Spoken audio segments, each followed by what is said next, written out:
Du, vi skal straks dreie oss inn på en annen plate, nemlig den som Aurora slapp på fredag, som ukas utvalgte. Og Aurora selv på plass for å guide oss gjennom den. Inn i studio har Aurora kommet, så fint å se deg igjen. Hallo. Med noen fantastiske blå øredobber. Takk. Og en helt nydelig kjole. Du, det jo ikke for å snakke fashion, først og fremst du her. Det fordi vi skal dykke ned i albumet som kom på fredag, What Happened to the Heart. Ja, det skal vi. Ja. For en nydelig plate. Takk. Altså, den har lydlagt store deler av helga mi, kommer definitivt til å bli med videre inn i uka. Og du skal jo både plukke noen favoritter derfra de neste dagene, og i tillegg så kommer du også og spiller live hos oss i morgen. Ja, det gjør jeg. Jeg gleder meg. Ja, det gleder vi oss til veldig også. Men altså, aller først, vi må få et lite sånn bilde av denne plata. Jeg har skjønt at prosessen med den knyttet til et brev. Kan det stemme? Ja, det stemmer. Fortell litt om det. Altså, det veldig tilfeldig for meg hva som blir gnisten til en helt ny plate. Men når det skjer, så skjer det veldig fort, og veldig sånn umiddelbart, som ekstrem sult eller kjærlighet. Veldig sånn mektig, på en måte. Jeg hadde akkurat gitt ut The Gods We Can Touch, min forrige plate. Og det pleier ofte bare å ta et par dager før jeg begynner på neste. Jeg blir så urolig i livet uten plate i livet. Ja. Fordi jeg elsker å lage plate, det det eneste som jeg glad i. Så jeg leste et brev som het We Are the Earth, skrevet av urfolk og aktivister rundt om i hele verden, som hadde samlet seg for å skrive et brev som i ønske om at verden skulle leve mer, eller handle mer med hjertet, og mindre bare med hodet, sant? Og logikk, og statistikk, og penger, og alt det der, og maktbehov, og at vi mangler empati, og vi mangler spirituell sånn medfølelse og medmenneskelighet, og bare så mye som mange av disse kulturene husker helt naturlig, har jo veldig mange andre glemt. Og så gikk det veldig inn på meg, mest fordi at disse folkene har sagt disse tingene så lenge, og så blir vi bare verre og verre. Så går det bare ned med jorden, på en måte, og jordens helse, og helsen til de som alltid, igjen og igjen, blir utsatt mest når jorden syk, på en måte. For det jo alltid de samme på toppen som skader mest, som merker det minst. Absolutt. Som trist, og så det kjedelig. Og så ble jeg lei meg og sur, og derfor albumet blått. Ja. For det en sånn syk farge. Altså når vi dør, så blir vi blå. Og blodet som rødt, veldig sånn viktig blod, fullt av oksygen og liv. Mens det blå blodet, det sånn har ikke vært innom hjertet nå. Men ja, så skrev jeg What Happened to the Heart? For det lurte jeg på. Ja. Selv. Du selv flink til å lytte til hjertet ditt? Ja, veldig. Ja. Jeg føler jeg veldig flink til det. Men ikke på en sånn smart måte. Nei. Bare veldig sånn, det er kanskje noe annet. Og ofte så skjer det mye, mye av, litt av hvert, av gode ting og rare ting og vanskelige ting, av at jeg skapt veldig sånn. Men så det med alderen så merker jeg at det mye enklere å ta de sidene av meg på alvor. For jeg begynte jo når jeg var 16, nå jeg 28. Ja. Neste uke faktisk. Wow. Ja, på fredag blir jeg. Nå på fredag? Ja, 28, tror jeg. Det 14. på fredag? Ja, faen. Da blir jeg på lørdag. Okay. Tilgi meg. Men ja. Så jeg var jo 16 år. Jeg pratet jo veldig mye om på en måte hvor mye jeg ble inspirert av naturen, og jeg synes det var så vakkert, og roen, og mye av det filosofiske og eksistensielle på en måte bak det, å trenge naturen mye. Fordi mennesker og øynene som observerer og mener, altså det så de kan være så onde av og til, i forhold til bare å sitte i skogen, så alle sånne dumme problemer plutselig borte. Det har ikke noe å si. Og så merker jeg nå at plutselig blir de samme tingene kalt aktivisme, bare fordi at jeg litt eldre, og verden litt mer åpen for sånne spirituelle, emosjonelle måter å snakke om problemer på, da. Ikke bare statistikk og vitenskap. For jeg tror nå prater jeg veldig mye, men sånn, forskere har jo prøvd og sagt så mye om jorden vår, måten vi behandler hverandre, helse, kvinnehelse, bare alt mye forskjellig, og så hører ikke verden på det. Jeg tror det er fordi at vi liker ikke når noe som skal være emosjonelt blir behandlet som en sånn statisk, logisk, politisk ting, når det egentlig er emosjonelt. Og derfor føler jeg vi trenger å si det mye via musikk.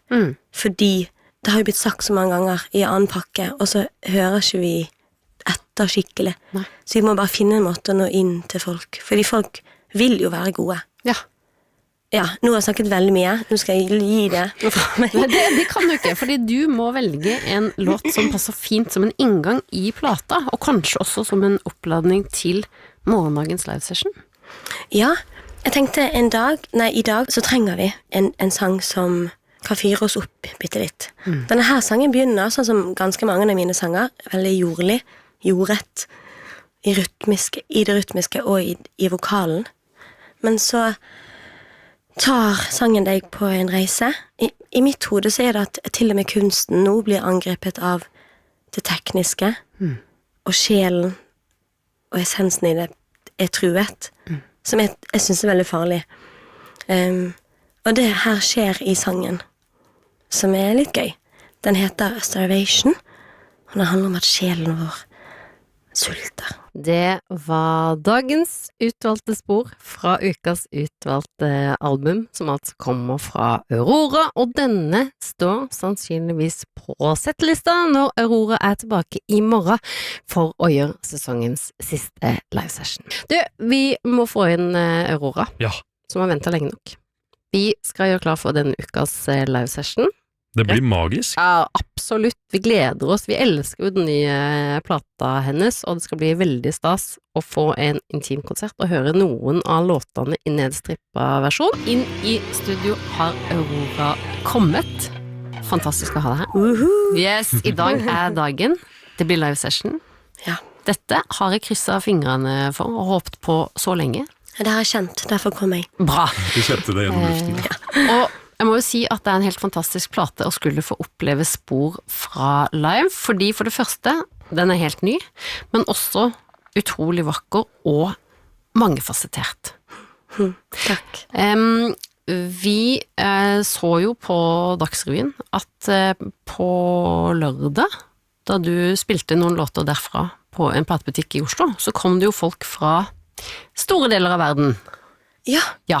Stakkars folk, de stod i kø ute i regn, og noen hadde kommet fra USA og hadde ikke sovet siden de hadde landet. Hadde dratt rett i kø. Ja. Må de hvile i fred. Det så ut som de som faktisk hadde gjort det, var strålende fornøyd med å ha tatt akkurat det valget, fordi det er ikke så ofte de får muligheten til å sitte 2 meter unna deg når du fremfører låter fra en helt ny plate live, så jeg tror ikke de angrer på det akkurat. Men hvordan er det for deg å oppleve hvor utrolig mye som du betyr for disse folka? Jeg vet ikke. Jeg vet ikke om jeg egentlig tenker på det, på en måte. Det er ikke så eller jeg er ikke så opphengt i det. Nei. Og det er rart for meg å svare ærlig på sånne spørsmål, for jeg vet ikke om jeg er i stand til det, og skjønne hva det er, og svare skikkelig, men jeg føler sånn i det store, som jeg ofte pleier å gå til når jeg ikke skjønner hva jeg mener, så sier jeg veldig noe sånn stort og spirituelt, men da kanskje, det er veldig vakkert bare at noen mennesker kan mene noe, og så kan noen andre forstå det så mye, at de nesten forstår det mer enn den som skrev det. Ja. Og det er veldig kult, så jeg blir veldig rørt bare av essensen i det rare møtet. Og at selv om jeg ikke kjenner de, så må jeg innrømme at når jeg møter de face to face, så har jeg en slags kjærlighet for dem, at jeg ser på de øynene, og jeg har sånn, jeg vet at de kan se i mine øyne at jeg er glad i dem. Som rart, men det en slags naturlig form for kjærlighet med alle disse ukjente menneskene. Og de jo glad i meg. Åpenbart. Ja, når man reiser langt og står ut i regnet, så man jo det. Ja. Håper man. Ja, så vi har... Rettlegg de regnet mens du venter på Ja. å få se Aurora. Men jeg lurer på om det, for vi snakker litt om det med at plata ble inspirert av et brev som handler om at vi må prøve å helbrede verden. Og hvorfor, med alle disse advarslene som vi har fått i så mange år, hvorfor skjer det ikke noe? Og så snakker du litt om det her med at det noe med at det veldig stort skille mellom det emosjonelle og det intellektuelle. Og jeg føler jo at musikk jo en måte å faktisk få igjennom et budskap på en helt annen måte enn ved hjelp av for eksempel ord og statistikk og sånne ting. Det et eller annet med sånn, du hopper liksom over noen sånne stengsler og kan gå rett i hjertet og rett i magen. Ja, jeg leste mye om på en måte historien til både organene og vitenskapen rundt anatomien i mennesket, og før vi visste liksom egenskapene til hjertet og hva det betydde, eller hvor det var, eller så har vi snakket om kjernen og hjertet langt tilbake i tid, som et sted der intuisjon kommer fra, intensjon, emosjonelle egenskaper, interconnectedness, som jeg ikke vet hva på norsk, men sånne veldig sånne store ting. Men så med vitenskapen, spesielt etter de greske filosofene, som bestemte at hjertet bare var en pumpe, bare helt sånn redusert til noe uviktig. Og så ble disse store egenskapene bestemt at nei, men det her var hjernen sine egenskaper, og alt kommer fra hjernen. Men det som viktigst fra hjernen, det logikk. Og på en måte det motsatte av alle egenskapene til hjertet. Men så ser du at de vi hører på som mennesker gjennom historien, som har ment både godt og vondt, all slags folk har ledet folk gjennom i grusomme ting og i nydelige ting, fordi at de snakket om ting på en emosjonell måte. Så jeg føler vi trenger at flere gode ting blir sagt på en emosjonell måte. For jeg tror vi redd for å ikke bli tatt på alvor når vi snakker om noe som sånn liksom spirituelt og dypt og inderlig, så trenger vi å bli backet opp av sånn hardt språk. Og så det jo litt sånn at hvis man mener noe veldig, eller blir emosjonell da, så ofte kan man ty til gråt, eller at man hører det på stemmen at man... Og det blir sett så ned på. Kvinnelige ledere blir sett på en måte ned på, for vi tenker, nei, vi liker noe sånn stoisk. Noe annet. Vi kan ikke få mye følelser inn i det her. Og så har vi jo, alle de valgene vi har tatt, har jo ledet oss her. Det har jo ikke vært så bra. Så det jo noe vi må gjøre. Hva skjedde med hjertet? Det ble et veldig viktig spørsmål. Føler du at du har funnet noe svar på det etter hvert? Hva som skjedde med hjertet?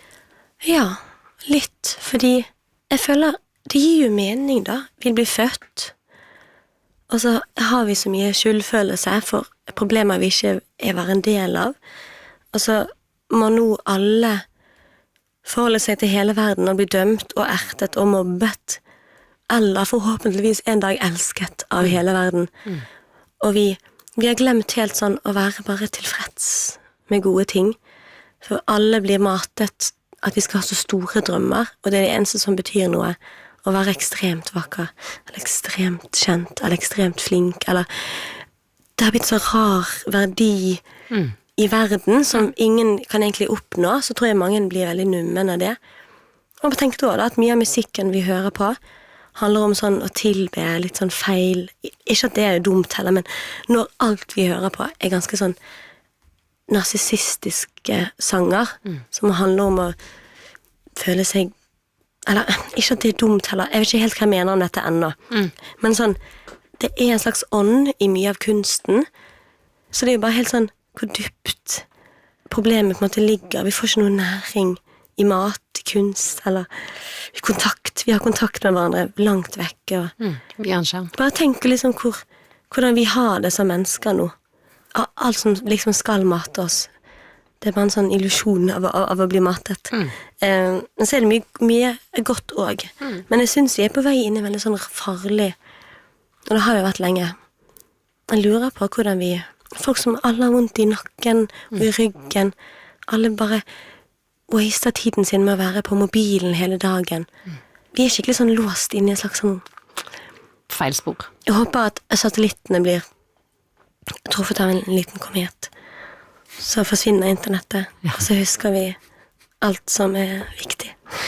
Jeg tenker i hvert fall at hvis du sitter der akkurat nå og føler deg midt inne i sånn fanget i junistress med alt som må gjøres klart før sommerferie, og så er det sommeravslutninger her og der, og alt skal rekkes og det skal bakes kaker og så videre, bare ta med en liten rett til deg og familien din og så videre. Ta en liten pause nå, legg vekk mobilen, skru av skjermen hvis du har sjans, lukk øynene og gjør deg klar for live session med Aurora. Så klokka den er 1:50, og nå håper jeg du har gjort deg klar for sesongens siste live session. Jeg ser at du er klar i hvert fall, Petter.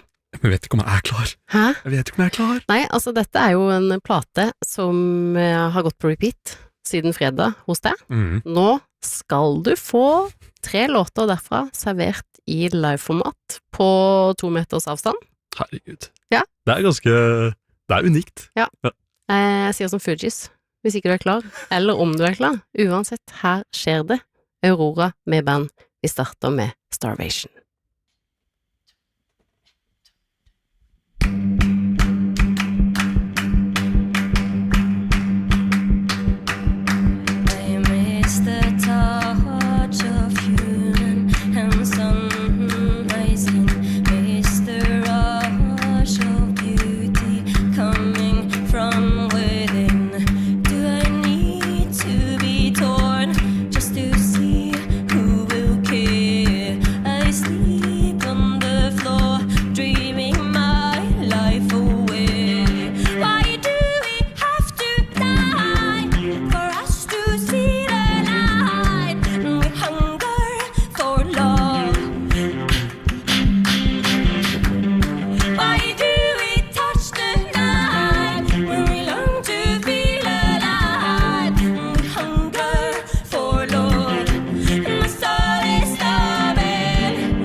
Stronger than mine, and when my ego dies, will I stay here forever? When the wave crashes down, will my life be better? Why do we have to die for us to see the light? We hunger for love, and my soul is starving. Why do we touch the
så lett å huske all teksten når det er så mye av den. Men det er jo helt ny låt også, ikke sant? Ikke sant? Ja. Den er bare noen dager gammel. Det var altså Starvation, fremført live i Selskapssjuk av Aurora og hennes fabelaktige musikere. Og vi er ikke ferdige ennå. Nei. Vi har 2 låter til i Selskapssjuk hvor det ble intenst i stad, med Aurora. Veldig. Starvation er jo en intens låt. Ja, og så veldig kult å høre den sånn, i Ja. denne liksom mer sånn nedstrippa drakten. Enig. Vi må også gi ros til både Amalie Holt Kleive, som synger sammen med Aurora. Og klapper. Ja, klapper veldig bra. Og ikke minst også Fredrik Svabø på gitar og diverse annet. De er nå klare for å gi deg 2 låter til fra den nye plata. Og aller først så skal du få den som du sikkert har hørt her på kanalen i det siste, nemlig To Be Alright.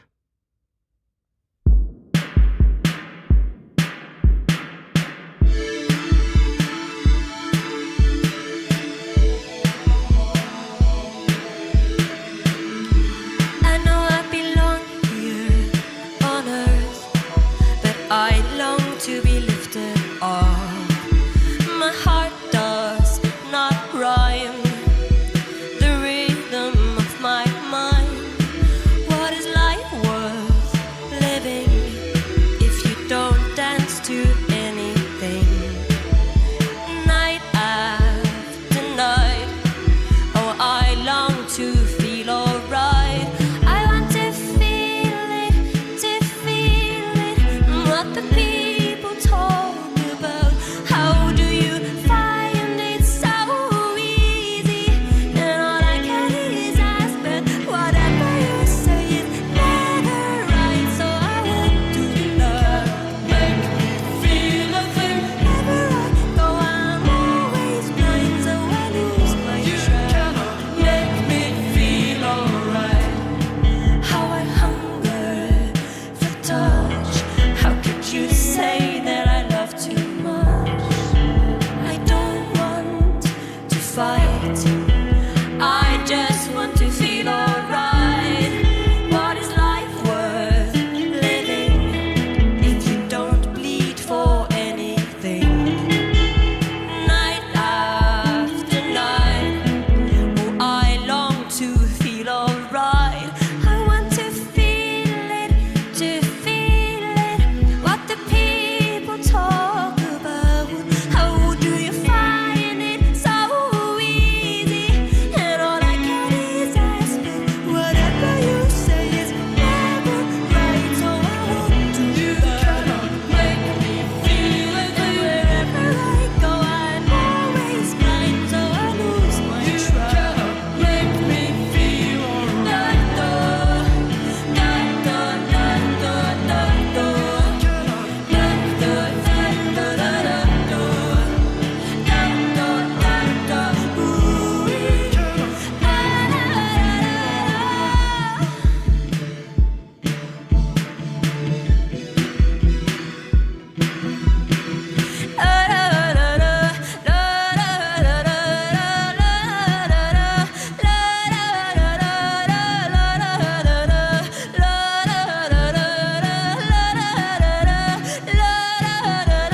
I love it. I believe I love it. I believe I love it. Nobody can make me feel something more. I believe I love it. I believe I love it. Nobody can make me feel.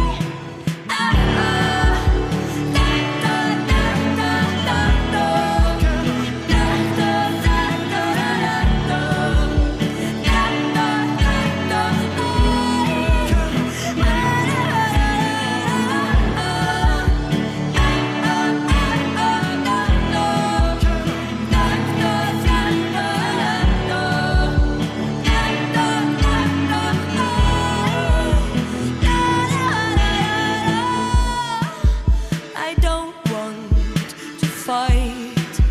I just want to feel alright. Hallo, jeg er Aurora, og jeg er litt syk, men jeg er veldig glad, veldig lykkelig, og nå har vi akkurat spilt en sang, og nå skal vi spille en til. Den heter Some Type of Skin.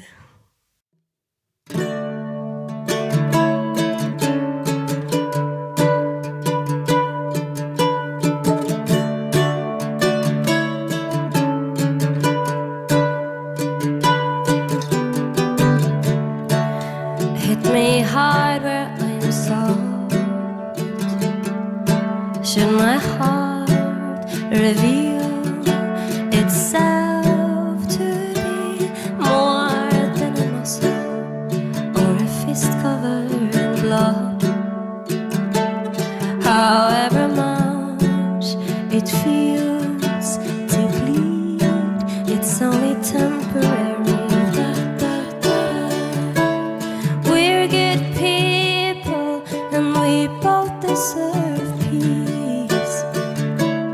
Peace, my God, it's a love, some type of skin I got.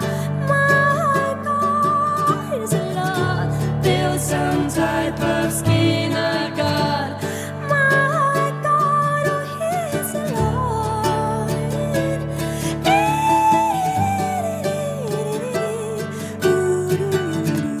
I guess I should build some type of skin and let breath be air and love the things I know might disappear. And the last light of the sun, I let it slow me down. I'll crawl where everybody runs. We're good people and we deserve peace. It's difficult, it seems. My God, it's a love, some type of skin I got. My God, it's a love, build some type of skin I got. My God, it's a love, some type of skin I got. Oh, my God, it's a love, some type of skin I got. My God,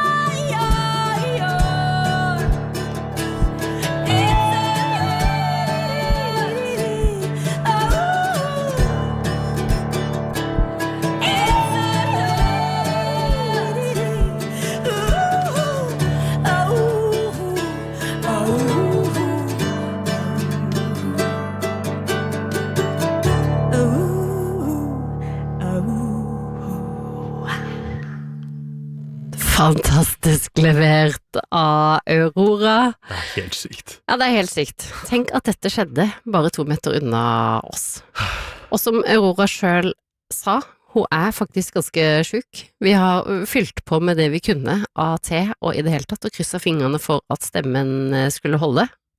Det gjorde den. Den gjorde det til gangs, og det ble nesten enda mer liksom sårbart og vakkert av at man ikke helt visste hvordan det kom til å gå, og så ble det så utrolig bra. Men det betyr også at vi skal la Aurora få hvile stemmen sin. Fra og med nå, tusen takk Aurora, og tusen takk til alle som var med og sørget for at dette ble sesongens siste livesession. Kunne ikke ha gått inn i livesession sommerferie på en bedre måte enn det. Her i Selskap Sjuk på NRK P3, hvor ukas utvalgte album er det 5. albumet til en norsk artist som bare blir råere og råere for hver plate hun slipper. I forrige uke slapp nemlig Aurora What Happened to the Heart, og snart så skal du få høre i hennes egne fortryllende ord hva som ligger bak dagens låt fra ukas utvalgte album. Ukas utvalgte album. Hei, jeg heter Aurora, og mitt album What Happened to the Heart er ukas utvalgte album. Og nå skal jeg presentere dere en låt som er veldig gøy for dette albumet. Den handler om en gud som er veldig glad i et menneske, og så vil han være snill med det mennesket, så han lager en hel verden, et helt univers til dette mennesket, og så putter han den stakkars lille saken alene i denne nydelige verden han har skapt. Men så er jo mennesket bare alene, og så blir det voldsomt ensomt. Og så til slutt, så dør det, og det siste mennesket sier er at det var egentlig jeg som hadde makt til slutt, fordi når jeg dør, så er det ingen igjen her som tror på deg, og da er du ingenting lenger. Så det er en veldig gøy og rar sang, og håper du liker den. Den heter Earthly Delights. Mwah. Aurora er på plass i studio, har vært med oss hele uka for å guide oss gjennom den nye plata di, What Happened to the Heart. Hva er det selv som du er aller mest glad for å ha fått til på denne utgivelsen? Jeg har vært veldig inspirert av mennesket og det menneskelige, og jeg er veldig fornøyd med at platen føles veldig, han er veldig sånn sjangerløs, som også mennesker er. Vi er så opptatt av å putte oss, å finne ut hvem vi er, og putte oss selv i bokser, og putte andre folk i bokser, og sånne ting. Så jeg føler det representerer en ting jeg er veldig glad i med mennesker, som jeg liker veldig godt. Vilt og deilig. Sorry, nå avbrøt jeg det. Du kan alltid avbryte meg. For det er 2 ting jeg har lurt på hele uka, og det er hjertet på coveret. Ja, Det ene er, hvor er det? Har du det? jeg har det i soverommet mitt. Det ligger ved siden av en mini sånn lightsaber som lyser i mørket. Da har man liksom 2 ting man trenger på sengekanten. Og det andre ting jeg lurer på er, den er sånn metallisk og sånn skinnende. Og det liksom strider litt mot liksom eller ikke tanken bak albumet, men det der menneskelige og det ekte liksom. Hva er tanken der? Det er jo det, siden platen er et spørsmål, hva skjedde med hjertet? Så vil jeg ha et bilde som der du også tenker sånn, ja, hva har skjedd med dette hjertet? Hvorfor er det på utsiden? Og hvorfor er det helt dødt og kaldt og hardt? Men også er det viktig for meg at hjertet i seg selv kunne på en måte reflektere, var et speil, så at du ser deg selv i hjertet, og så spør du også, hva skjedde med deg? Fordi det symboliserer at jeg spør både på en måte på jorden sine vegne, sånn spirituelt, men jeg var også gjennom en prosess der jeg satt igjen med meg selv og lurte på hva skjedde med meg også i denne prosessen. For når vi har det vondt, så kan vi like lett velge å ødelegge oss selv mer, eller å helbrede. Og det er veldig tungt å velge den helbredende stien. For det er veldig sånn konfronterende. Så det representerer den personlige biten av det, at jeg ser meg selv i hjertet.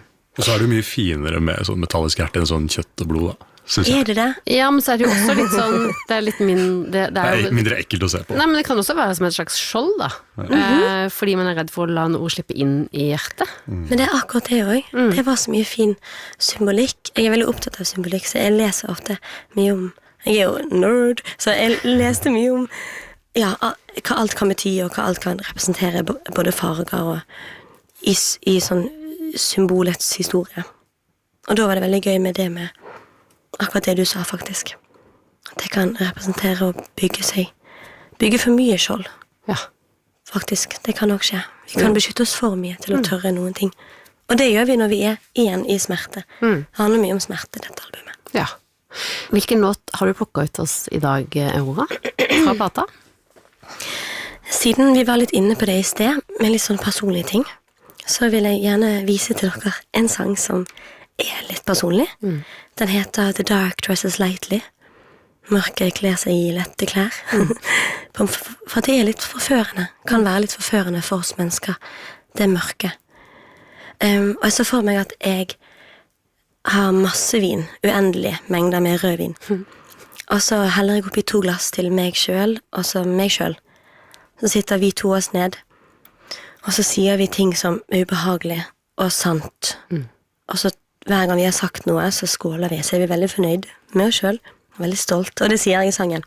Skål for oss, nå er vi sterke, nå er vi flinke.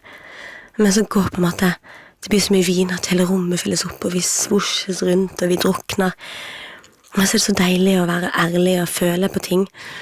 At det på en måte, jeg har nesten en orgasme på slutten, så det blir veldig sånn orgasmisk. Det er en rar sang, men jeg liker den veldig godt. Jeg liker det bildet i å drikke med seg selv. Det er jo veldig trist, men det er også litt sånn mektig. En personlig og veldig vakker låt fra Aurora, The Dark Dresses Lightly, var det hentet fra ukas utvalgte album What Happened to the Heart.